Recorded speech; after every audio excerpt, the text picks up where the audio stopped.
En el corazón del sur de los Estados Unidos nacía un hombre marcado por el tiempo, la guerra y la enfermedad.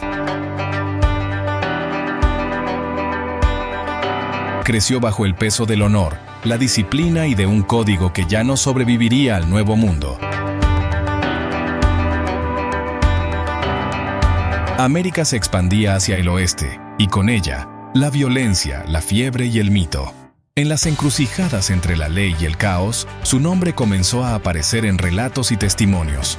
Un nombre envuelto en respeto, miedo y contradicción. Pocos sabían quién era realmente, y nadie imaginaba hasta dónde llegaría.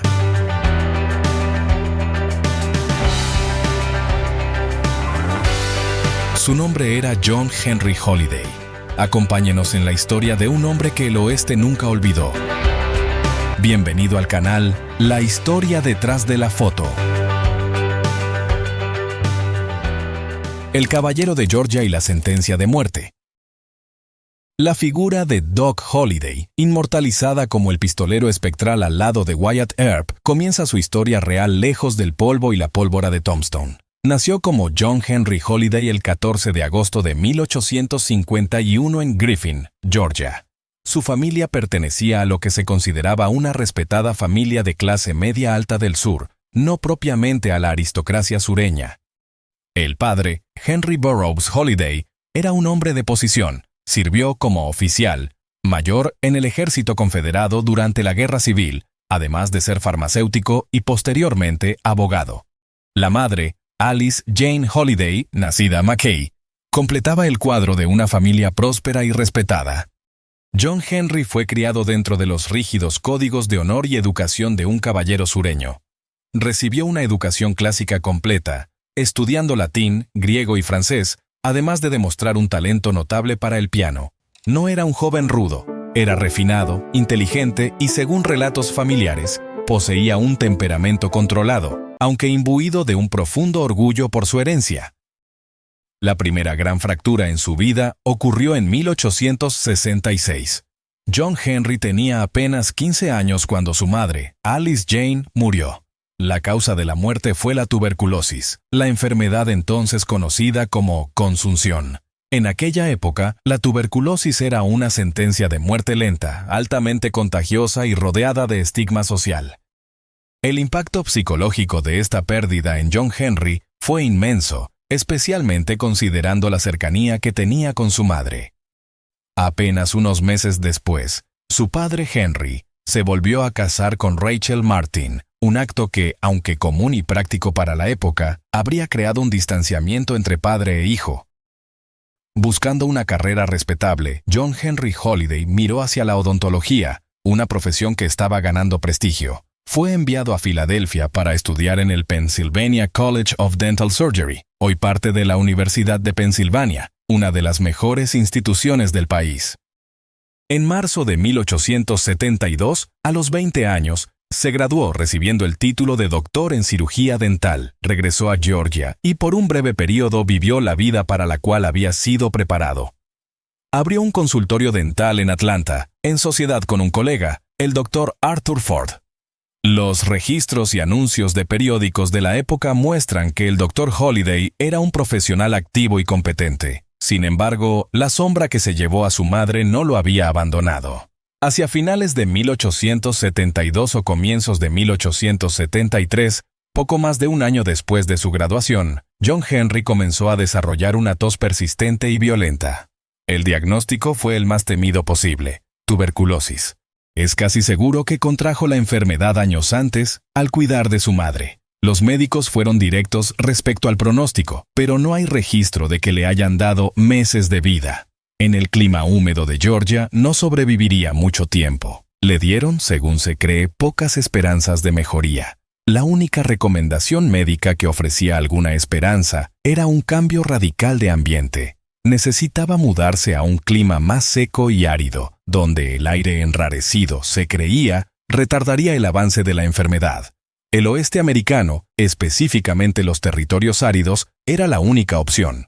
Para John Henry Holiday, ese viaje no era una búsqueda de aventura o riqueza, era un exilio forzado, un intento desesperado por ganar tiempo. Dejó atrás su hogar, su familia, su estatus social y la carrera que apenas había comenzado.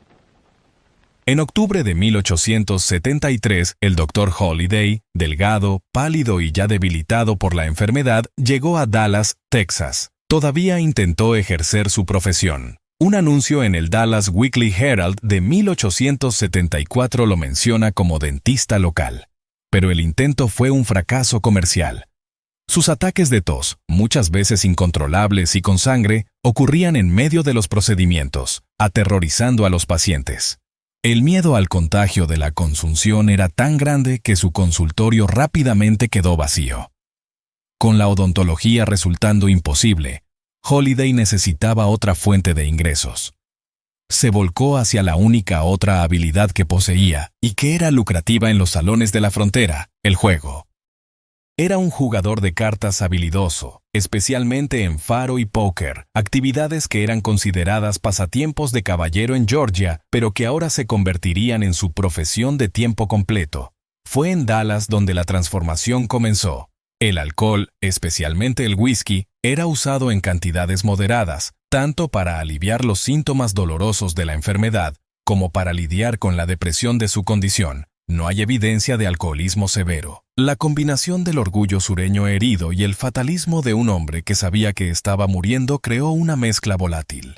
En enero de 1875, los periódicos de Dallas relataron uno de sus primeros enfrentamientos documentados. Holliday y un dueño de salón local, Charles Austin, intercambiaron disparos después de un desacuerdo, aunque ambos fallaron los objetivos. Algunos historiadores, sin embargo, consideran que este episodio pudo haber sido exagerado o impreciso, ya que las fuentes son periódicos sensacionalistas de la época. Poco después, fue mencionado en registros relacionados con juego ilegal, aunque no se sabe con certeza si llegó a ser formalmente arrestado. El caballero refinado de Georgia estaba desapareciendo. El Dr. John Henry Holliday estaba muriendo, y en su lugar, Doc Holliday, el jugador y pistolero, comenzaba a nacer. Pronto dejó Dallas, iniciando la jornada errante que lo llevaría a Jacksboro, Denver, Cheyenne y, eventualmente, al encuentro del hombre que definiría su leyenda, Wyatt Earp. Ese encuentro, sin embargo, no ocurrió inmediatamente. Todo indica que Holliday conoció a Wyatt Earp en Dodge City, Kansas, entre 1877 y 1878. El jugador errante y la hoja fatal.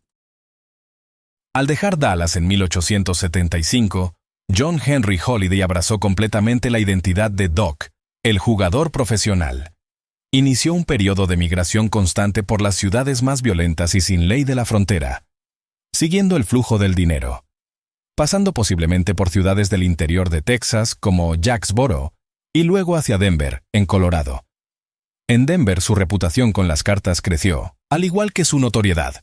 Fue documentado trabajando como dealer repartidor de faro en casas de juego locales. Sin embargo, un incidente en Denver casi puso fin a su historia. Después de una discusión en un juego, Doc hirió gravemente a otro jugador, Bud Ryan, con un cuchillo. El episodio ocurrió en 1877. Ryan sobrevivió y Holliday fue brevemente detenido antes de dejar la ciudad. Temiendo a la justicia, huyó hacia el norte, llegando a Cheyenne, Wyoming, antes de regresar al sur, al epicentro de la ilegalidad en Texas, Fort Griffin.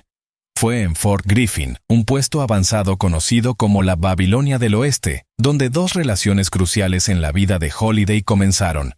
La primera fue con Mary Catherine Horony, una figura tan compleja como él. Nacida en Hungría, educada pero viviendo como prostituta y bailarina, era conocida como Big Nose Kate. Era inteligente, terca y tan volátil como Doc. La atracción entre ellos fue inmediata y tóxica. Iniciaron una relación tumultuosa que duraría el resto de su vida, marcada por peleas explosivas alimentadas por el alcohol y reconciliaciones apasionadas.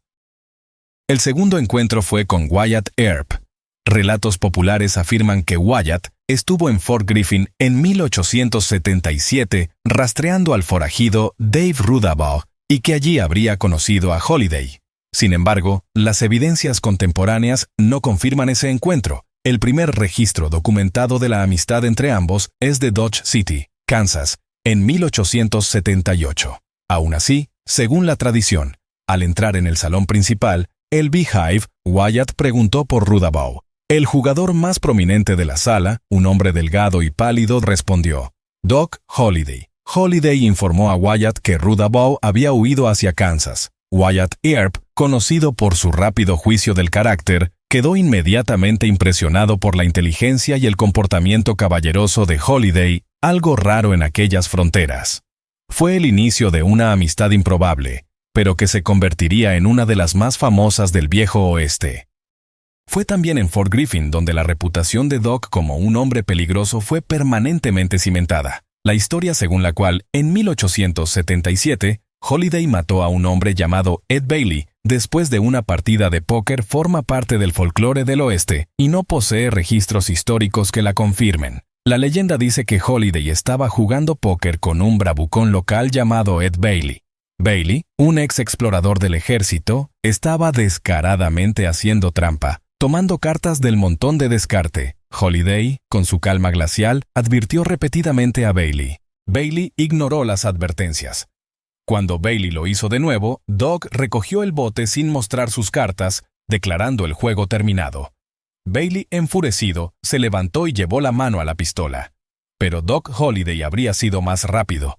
Con un movimiento fluido no sacó un arma, sacó un cuchillo largo de su funda de hombro y mató a Bailey. A pesar del relato popular, no hay pruebas de que ese homicidio haya ocurrido realmente. Holliday entonces habría sido arrestado, no tanto por el asesinato, considerado un duelo justo, sino porque Bailey era un hombre local popular. Una multitud de linchamientos se habría formado. Fue entonces cuando Big Nose Kate actuó. En una demostración de lealtad feroz, supuestamente prendió fuego a un granero en la parte trasera del pueblo. Mientras la ciudad corría para apagar el incendio, Kate entró en el hotel donde Doc estaba detenido, desarmó al guardia y liberó a Holliday. Esta historia es ampliamente conocida, pero no existen registros contemporáneos que prueben que el incendio o la fuga realmente ocurrieron, siendo considerada una leyenda contada por la propia Kate muchos años después. En 1878, en Dodge City, se registraron como Dr. y Señora John Henry Holliday. Wyatt Earp estaba allí, ahora sirviendo como asistente del alguacil, Marshall. La ciudad era la violenta Queen of the Cowtowns, llena de vaqueros texanos al final del camino del ganado. Doc intentó brevemente la odontología nuevamente, pero pronto estaba de vuelta en las mesas de faro en el Long Branch Saloon. Fue en Dodge City donde la deuda de amistad entre Earp y Holliday fue sellada.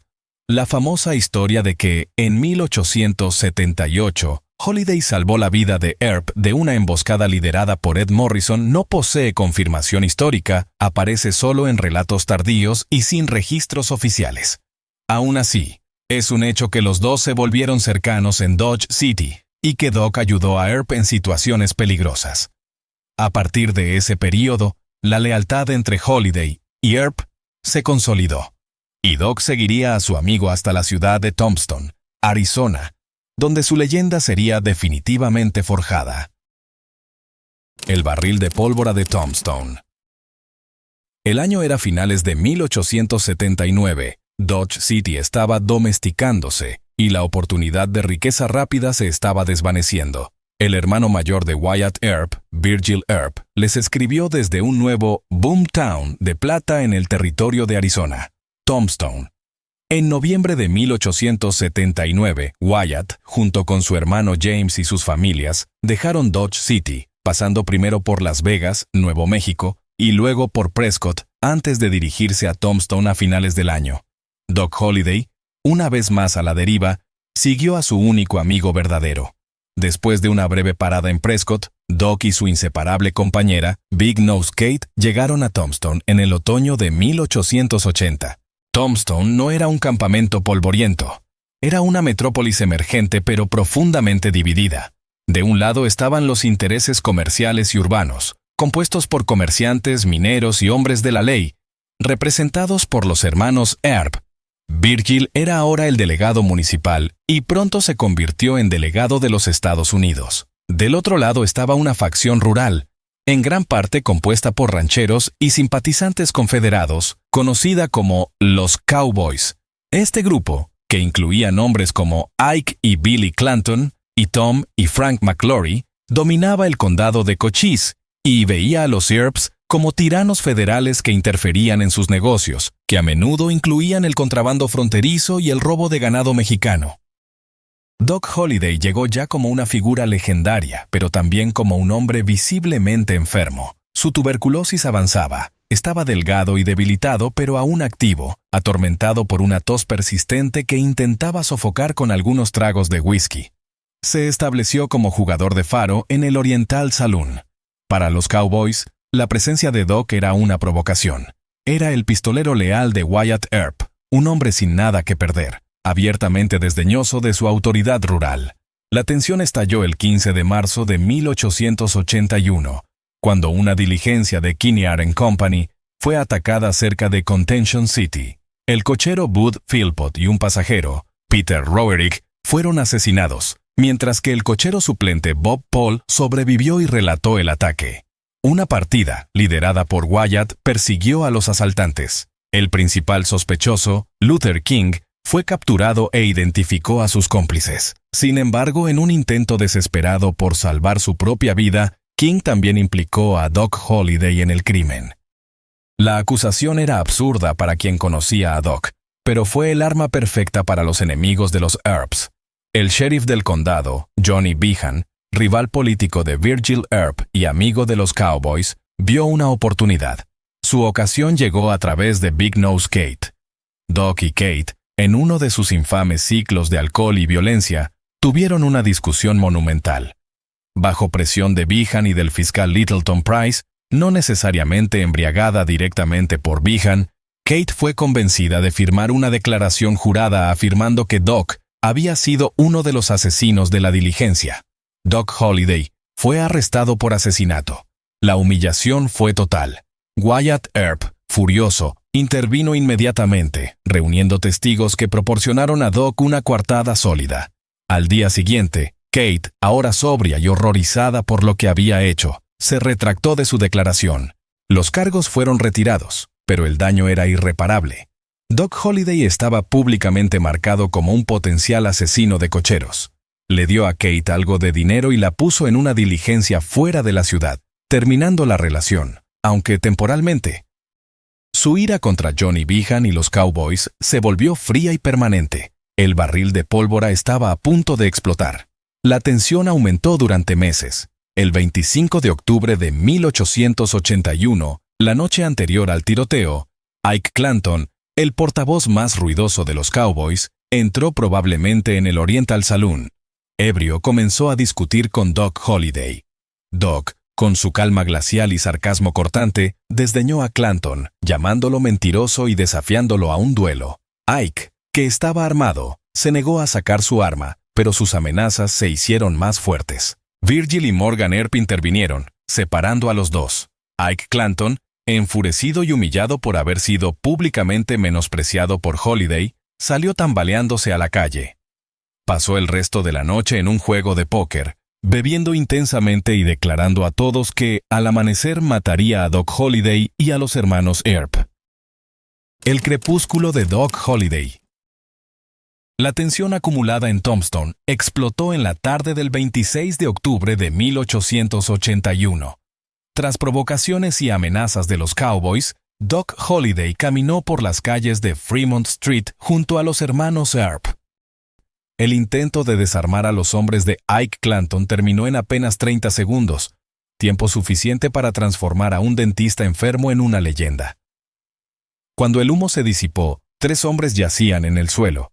Holliday, herido de refilón en la cadera, escapó por poco. El episodio sería recordado como el tiroteo más famoso del Viejo Oeste, pero para él fue solo el comienzo del fin.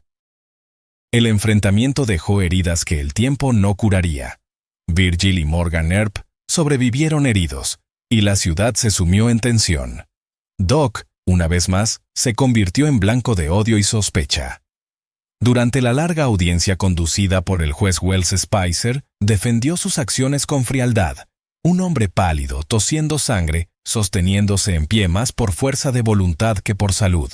Al final, fue absuelto junto con los Earp, pero la absolución trajo poco alivio. Las represalias llegaron rápido. En diciembre de ese mismo año, Virgil Earp fue emboscado y gravemente herido. Pocos meses después, Morgan fue asesinado. Doc, que ya se veía condenado por la enfermedad, acompañó a Wyatt en su búsqueda de venganza. Fue lealtad, quizá también fatalismo, el gesto de un hombre que ya no temía morir. Durante la llamada cabalgata de la venganza, cabalgó por los desiertos de Arizona con fiebre, tosiendo y bebiendo whisky para soportar el dolor. En marzo de 1882, el grupo localizó a Frank Stilwell en Tucson. A la mañana siguiente, el cuerpo del hombre fue hallado acribillado junto a las vías del tren. Pocos días después, Carly Bill Brocius fue muerto en un tiroteo en Iron Springs. Wyatt Earp era el rostro de la venganza, Doc Holliday, su brazo febril e implacable. Con órdenes de arresto emitidas contra ellos, Holliday huyó de Arizona junto a Wyatt y llegó a Colorado en mayo de 1882. Se despidieron como amigos, sin saber que sería la última vez que se verían. Doc entonces inició el último capítulo de su vida, un descenso lento y solitario. En Colorado vagó de Denver a Leadville, sobreviviendo del juego y de la caridad de viejos conocidos. En 1884, en un acceso de ira, disparó a un hombre llamado Billy Allen, uno de sus últimos destellos de furia. La tuberculosis avanzaba, el dinero se agotaba y el brillo del viejo oeste ya se extinguía. En 1887, debilitado y buscando alivio en las aguas termales, se hospedó en el Hotel Glenwood, en Glenwood Springs. Allí, rodeado de vapor y silencio, esperó lo inevitable. En la mañana del 8 de noviembre, despertó lúcido, miró sus pies descalzos y habría dicho, con una media sonrisa, «Esto es gracioso». Murió a los 36 años, lejos del ruido de los salones y del eco de las armas. Doc Holliday fue culto y violento, educado y letal. Un dentista que cambió el bisturí por una pistola, no por amor a la muerte, sino porque, muriendo poco a poco, aprendió a desafiar la propia idea del miedo.